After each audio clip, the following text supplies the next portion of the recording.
We have completed 7 questions, now we are in 8 question. ठीक है, 7 का 2 पार्ट में करा दिए थे, ऑप्शनल क्वेश्चन भी करा दिए थे। ठीक है, ट्रिग्नोमेट्री का था जो। Find the coordinate of point C, this is coordinate geometry, coordinate है तो कोऑर्डिनेट ज्योमेट्री का क्वेश्चन है। Find the coordinate of point C which lies on the line A B produced such that AC is equal to 2BC। अब question को समझेंगे हम लोग, where coordinates of A and B are इतना इतना इतना। देखिए AB लाइन है एक, ठीक है ना, AB लाइन है, AB का कोऑर्डिनेट दिया हुआ है -1 7, ठीक है, और B क्या है 4 -3 है। ठीक है, अब क्या बोल रहा है, such that AC is equal to 2BC। तो भाई BC तो बोल ही रहा है कि प्रोड्यूस कर रहे हैं, तो AC is equal to 2BC मतलब क्या हुआ भाई, 2BC बोल रहा है तो 1:1 ही ना होगा। कैसे हम करके दिखा भी दे रहे हैं, AC अगर है 2BC है, बोल रहा है ना 2BC, यही ना बोल रहा है, तो AB प्लस BC बराबर AC लिख सकते हैं हम लोग, AB प्लस BC बराबर 2BC लिख सकते हैं ना हम लोग AC को, तो 2BC, तो BC AB is equal to क्या हो जाएगा BC, हो गया ना। तो अब जब दोनों इक्वल है AB is equal to BC तो क्या हो गया, C का वैल्यू निकालना है बस, बहुत इजी है। इसको XY कुछ मान लेते हैं, XY मान लेते हैं कोऑर्डिनेट, तो ये क्या हो गया, मिड पॉइंट फॉर्मूला से आ गया, ये मिड पॉइंट है इसका और A और C कोऑर्डिनेट है। ठीक है, तो bye using midpoint theorem, mid point theorem,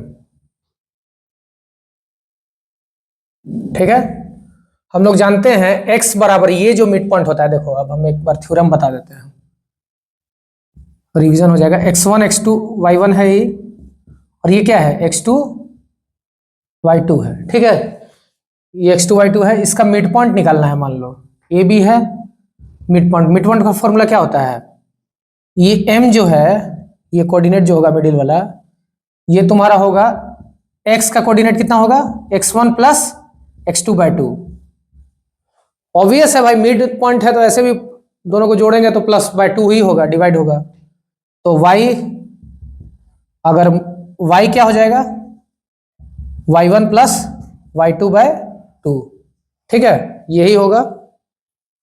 अब देखिए, तो इसका कोऑर्डिनेट कितना हो जाएगा x1 plus x2/2, y1 plus y2/2, यही है ना। तो इसी को लगा देंगे। अब देखिए बहुत इजी हो गया क्वेश्चन, इसमें हम समझा ही दिए। AC के जगह पे हम लोग क्या लिख सकते हैं, फिर एक बार रिवाइज करवा देते हैं। AC AB प्लस BC हो गया, इसको लिख सकते हैं AC is equal to AB plus BC, simple line से, कंसेप्ट से, ज्योमेट्री से। तो AB प्लस BC, तो BC उधर चला जाएगा तो 2BC माइनस BC, तो कितना हो जाएगा BC ना हो जाएगा, AB is equal to BC हो गया, तो दैट मीन्स ये इक्वल रेशियो में है, तो that is midpoint theorem. ठीक है, तो अगर हम लोग बात करेंगे x प्लस, अब मिड पॉइंट थ्योरम से हम लोग करते हैं काम, तो 4 इज इक्वल टू क्या आ जाएगा मिड पॉइंट थ्योरम से, x प्लस x माइनस 1/2, और दूसरा क्या आ जाएगा -3 is equal to y plus 7/2, यही ना आएगा, आएगा कि नहीं आएगा, y plus 7/2।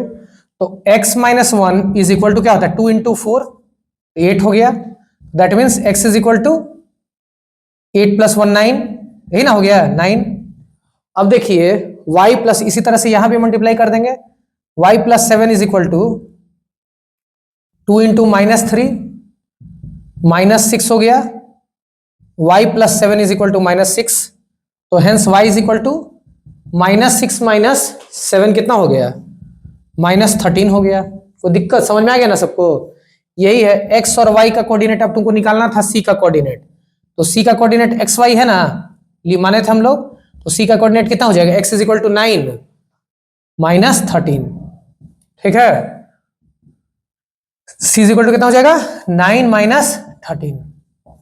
This is also a very good question and of coordinate geometry. ठीक है, और we have done this question, so we have solved this question by using midpoint theorem, ठीक है, of coordinate geometry. Okay, thank you guys. ठीक, myself Gaurav Singh. Let's begin with CBSE 10th board Delhi set 1 question. ठीक है, in this set we have completed set of 8 questions and now we are dealing with 9 questions. We are only dealing with important questions which is conceptual. ठीक है, this is the question, 9th question. Let x and y be two distinct prime numbers and p is equal to q is equal to r is equal to given. Find the SCF and LCM of p and q and r. देखो p q r 3 terms दिया हुआ है, इसमें SCF और LCM निकालना है। अब फिर चेक करना है कि if SCF into LCM is equal to p into q into r और नॉट, यही चेक करना है। देखिए p क्या दिया हुआ है, p दिया है x square y cube, q क्या दिया हुआ है एक्स वाई 4, r क्या दिया हुआ है x5 वाई स्क्वायर, एक्स के पर 5 वाई स्क्वायर। निकालना क्या है हम लोग को, SCF निकालना है। पहला पार्ट क्वेश्चन का ही है ना, SCF निकालना है पी क्यू आर का। देखिए SCF निकालने के लिए क्या करते हैं हम लोग, पॉलिनोमियल पढ़ चुके हैं, लीस्ट पार्ट निकालना है इसका, लोएस्ट पावर देखना है। ठीक है, लोएस्ट या लीस्ट पावर देखना रहता है नंबर का। यहाँ पे लोएस्ट पावर क्या है SCF का, एक्स ही ना है सबसे लोएस्ट, तो x हो जाएगा। और अब देखो y cube x square x के पावर 5 में लोएस्ट पावर x हो गया। अब वाई क्यूब वाई के पावर 4 और वाई स्क्वायर में क्या टर्म क्या हो जाएगा, वाई स्क्वायर हो जाएगा ना सबसे लीस्ट। तो दिस इज SCF। LCM निकालने के लिए क्या करते हैं, PQR, इसी का LCM निकालना है। तो LCM में क्या निकालते हैं, हाईएस्ट पावर निकालते हैं, हाईएस्ट पावर देखते हैं मतलब नंबर का। तो हाईएस्ट पावर क्या है, एक्स स्क्वायर एक्स और एक्स के पावर 5 में क्या है, हाईएस्ट स्क्वायर है, हाईएस्ट पावर क्या है एक्स के पावर 5 है। अब देखिए वाई क्यूब वाई के पावर 4 वाई स्क्वायर में क्या है, हाईएस्ट पावर वाई के पावर 4 है।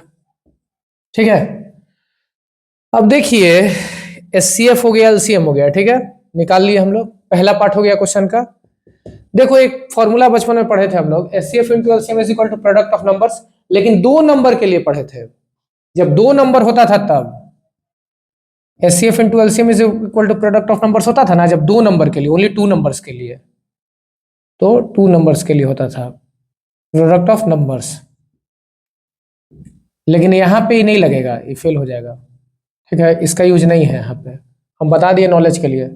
प्रोडक्ट ऑफ नंबर्स होता है, इसमें 3 नंबर दिया हुआ है PQR, तो 3 नंबर के लिए आपको निकालना है। तो देखिए क्या गिवन दिया है, प्रूफ क्या करना है,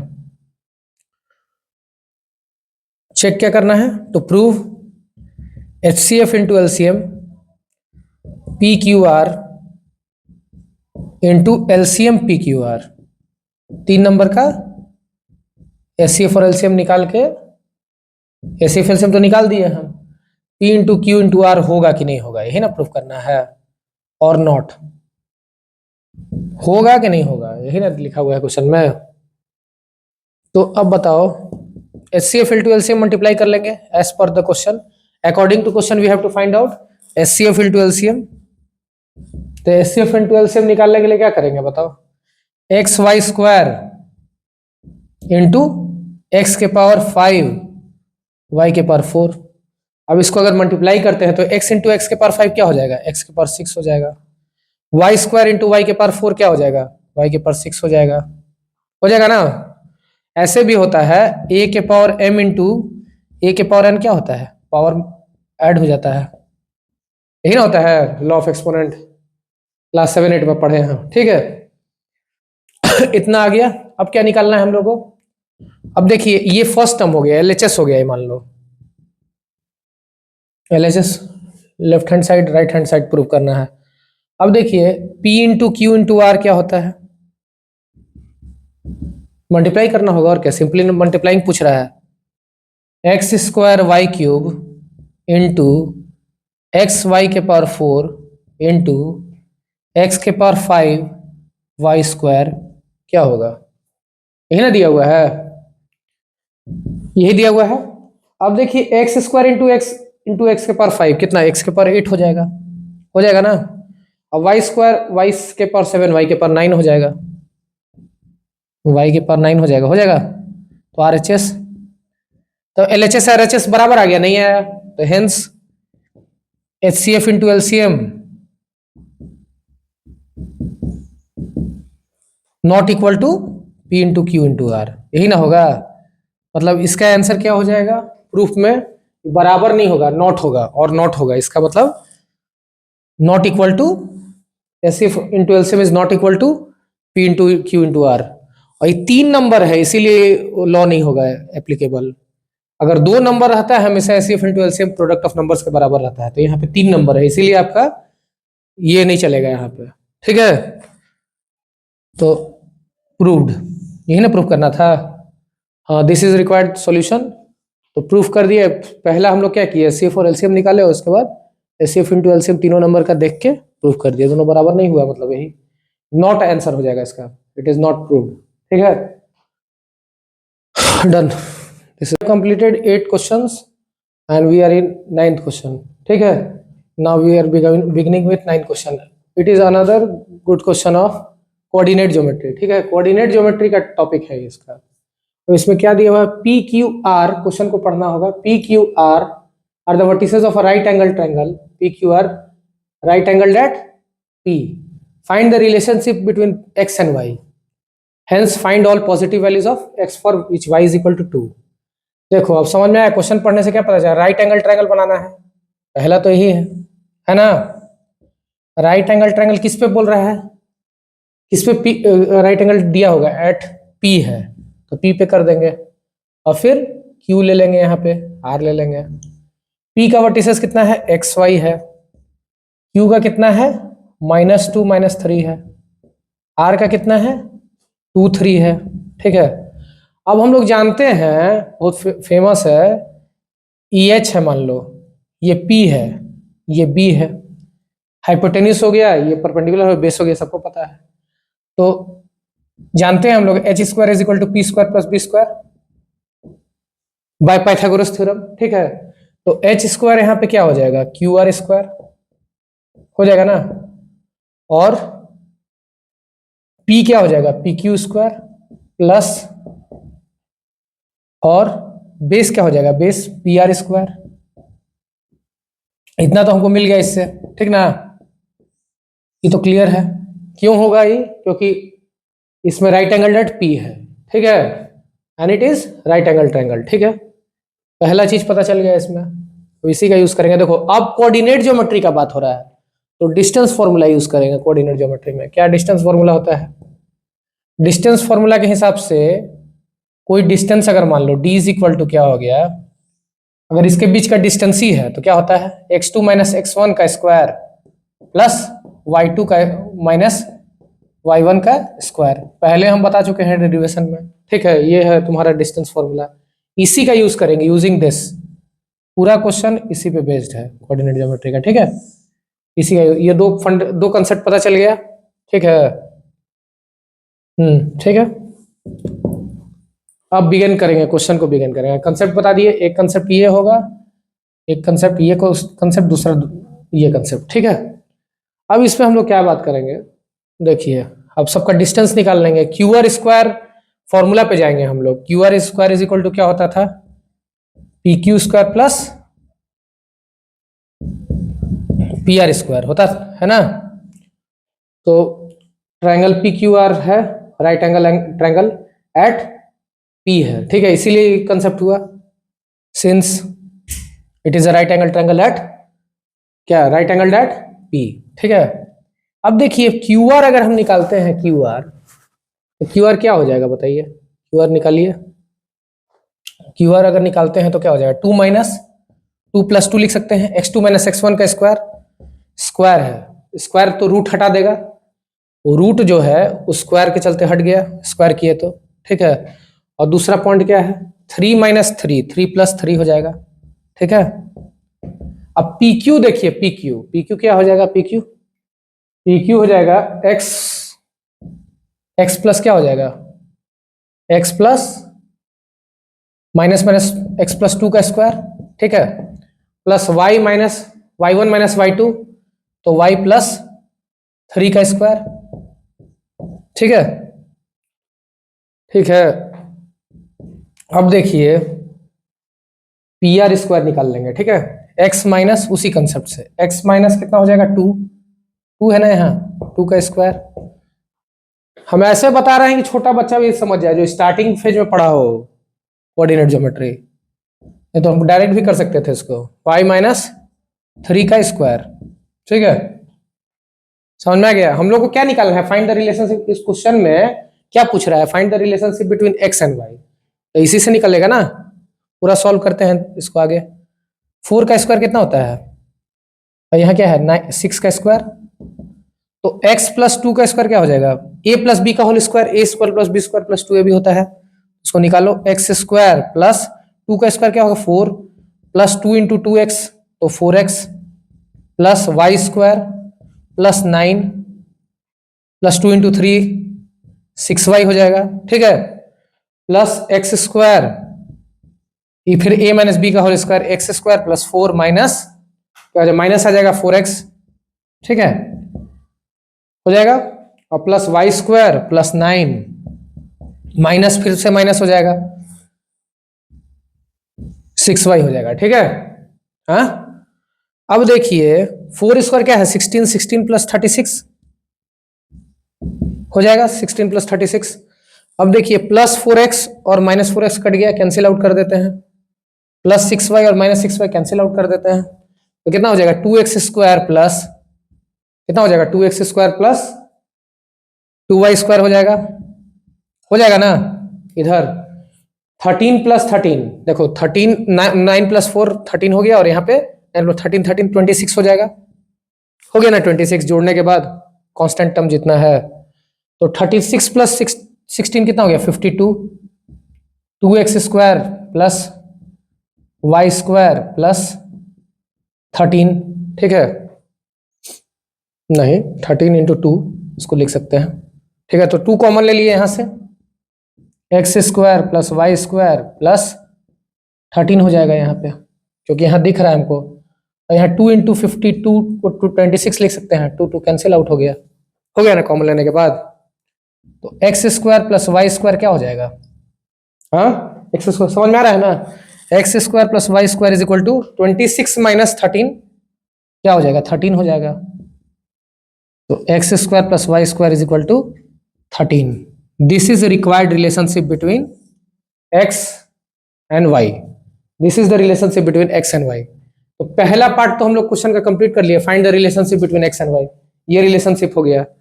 अब देखिए दूसरा पार्ट में, फर्स्ट पार्ट तो डन, फर्स्ट पार्ट डन इस क्वेश्चन का। सेकेंड पार्ट क्या होगा, सेकेंड पार्ट में पूछ रहा है hence find all possible values of x for which y is equal to 2। तो देखो कुछ नहीं करना है, x का ऑल पॉसिबल वैल्यूज निकालना है, y 2 इक्वेशन में पुट कर देंगे। x का y इक्वल टू 2 के लिए निकालना है, y इक्वल टू 2 के लिए हम लोग पुट करेंगे। y इक्वल टू 2 है तो x का वैल्यू निकालना है, एक्स स्क्वायर प्लस 2 का स्क्वायर y का स्क्वायर कितना होगा 2 का स्क्वायर इज इक्वल टू कितना है, इस इक्वेशन में डाल देंगे 13। तो x square plus 4 is equal to 13 लिख सकते हैं। X square is equal to 13 minus 4 that is 9 होगा।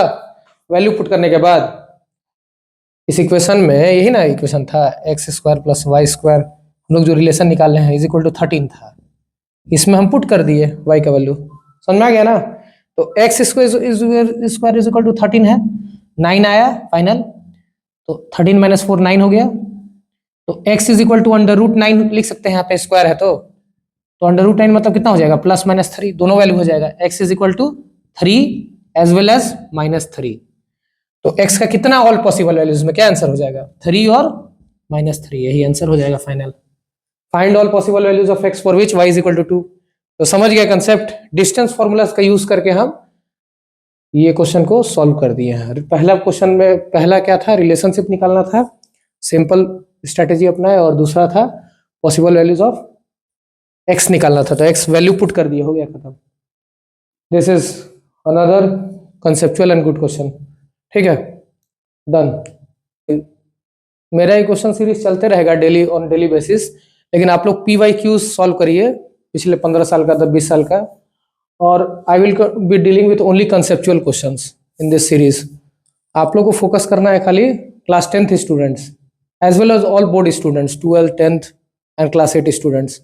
Previous year question is the key to success in exam. ठीक है, दिस इज ऑल, ओके।